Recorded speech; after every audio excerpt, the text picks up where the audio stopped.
Big TV భక్తి సమాచారం WhatsApp ఛానల్లో జాయిన్ అవ్వండి. అన్ని విశేషాలు ఎప్పటికప్పుడు తెలుసుకోండి. నైవేద్యం పెట్టడం వల్ల సమస్యలు తీరుతాయా? చాలా అద్భుతమైనటువంటి ప్రశ్న.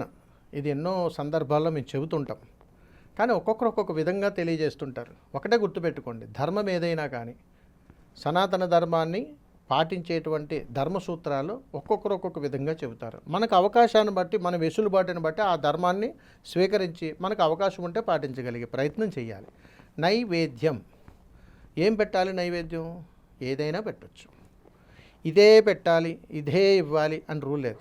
ఒక ఉదాహరణకు మనమే ఉన్నాం, మనలో భగవత్ స్వరూపం ఉన్నాడా లేడా? నేనైతే ఒకటే చెప్తాను, సాక్షాత్తు ఆ పరమేశ్వరుడే నీ గుండెల్లో కొలువై ఉన్నాడయ్యా అని ప్రతి జీవుడికి చెబుతాను. మరి అలాంటప్పుడు నీలో భగవత్ స్వరూపం ఉన్నప్పుడు, నీకు ఆకలి వేసినప్పుడు ఏదైనా తింటున్నావు కదా, మీరే చెప్పాలి, ఏదైనా తింటున్నామా లేదా? మరి ఏదైనా మనం స్వీకరించేటప్పుడు భగవత్ స్వరూపానికి కూడా నైవేద్యం పెడుతున్నట్టే కదా.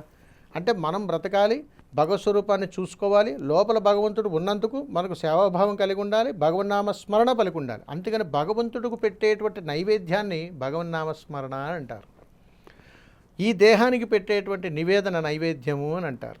అందుకని ఈ రెండిట్లో ఉన్నటువంటి పరమార్థంలో నైవేద్యం పెడితే, మీ ప్రశ్నలో నైవేద్యం పెడితే సమస్యలు తీరుతాయా? ఖచ్చితంగా తీరుతాయి.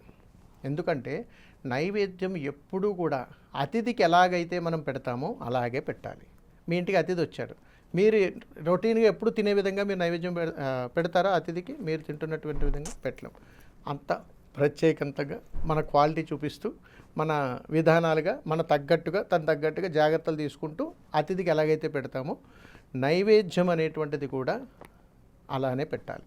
అయితే గురుగారు, ఇప్పుడు ఒక్కొక్క సందర్భంలో కొంతమందికి కొన్ని దేవతలకు పులిహోరే పెట్టాలి, కొన్ని దేవతలకు మనకు చక్కెర పొంగలే పెట్టాలి, కొందరికి దద్యోజనమే పెట్టాలి, ఇలా వేరియేషన్స్ ఉంటాయి కదా, దాని గురించి? ఆ సూత్రమే తల్లిది. అందుకని మనిషి యొక్క మనస్తత్వము, పాత్ర రెండు ఒకటే. ఈ మనసే పాత్ర, ఈ దేహమే పాత్ర.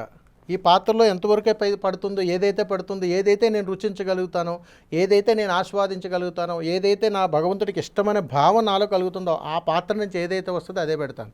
అందుకని మనశుద్ధి ఎంత ప్రాముఖ్యమో నైవేద్యం చేసేటప్పుడు, గృహంలో భగవంతుడికి సమర్పించేటువంటి నైవేద్యాలకు కూడా భగవంతుడికి ప్రత్యేకమైనటువంటి పాత్రలు ఉండాలి. ఆ పాత్రలో పెట్టేటువంటి నైవేద్యము అది ఆయనకి చెందిందే. మీరు ఇప్పటికీ గమనించండి, పిల్లలు ఇంట్లో నలుగురు ఉన్నారు, ఇంట్లో యజమాని ఉన్నారు, మీరేమనుకుంటారంటే ఇది నాన్నగారి కంచం, ఇది నీది, ఇది మాది అని చేసి మీకు మీరుగానే సెపరేట్ చేసుకుంటారు. పిల్లల్లో చూడండి, ఒకరి కంచం ఒకరు మారేసి ఇది నాది కాదు, ఇది నీదని పోట్లాడుకుంటుంటారు. అలాగా భగవంతుడికి కేటాయించినటువంటి సమయము, భగవంతుడికి కేటాయించేటువంటి పాత్రలు, భగవంతుడికి కేటాయించినటువంటి ద్రవ్యాలు అది వారివే. అది ఇక్కడ ఉంటుంది మనం చూసే భావాన్ని బట్టి. అంత పవిత్ర భావముతోటి భగవంతుడు కేటాయించేటువంటి పాత్రలో ఆయన ప్రత్యేకించి చేసేటువంటిది అతిథి దేవో భవ. కాబట్టి అతిథిలో కూడా భగవత్ స్వరూపం ఉంది కాబట్టి స్పష్టమైనటువంటి నైవేద్యం అప్పుడే చేయగలుగుతాం. అందుకని మన ఇంటికి ఎవరైనా అతిథి వస్తే భగవత్ స్వరూపంగా భావించి, నువ్వు భగవంతుడికి ఎలాగైతే నైవేద్యం పెడతావో అలా పెట్టండి అని చెబుతారు. అందుకని మనం ఇంట్లో ఎప్పుడు కూడా భగవంతుడికి నైవేద్యం పెట్టి వారాలు చేసుకున్నప్పుడు ప్రత్యేకమైన పాత్రలో పెట్టేటువంటి నైవేద్యం అలా చేయటం ద్వారా ఆ ఇంట్లో ఎప్పటికీ సమస్యలు అనేటువంటివి పెద్దగా రావు. చిన్నపాటిగా మనం చేసే చిన్న పొరపాట్ల వల్ల అవి అక్కడ దాకా వచ్చి మనల్ని భగవత్ స్వరూపం ద్వారా అనుగ్రహంతో మనం బయటపడుతుంటాం.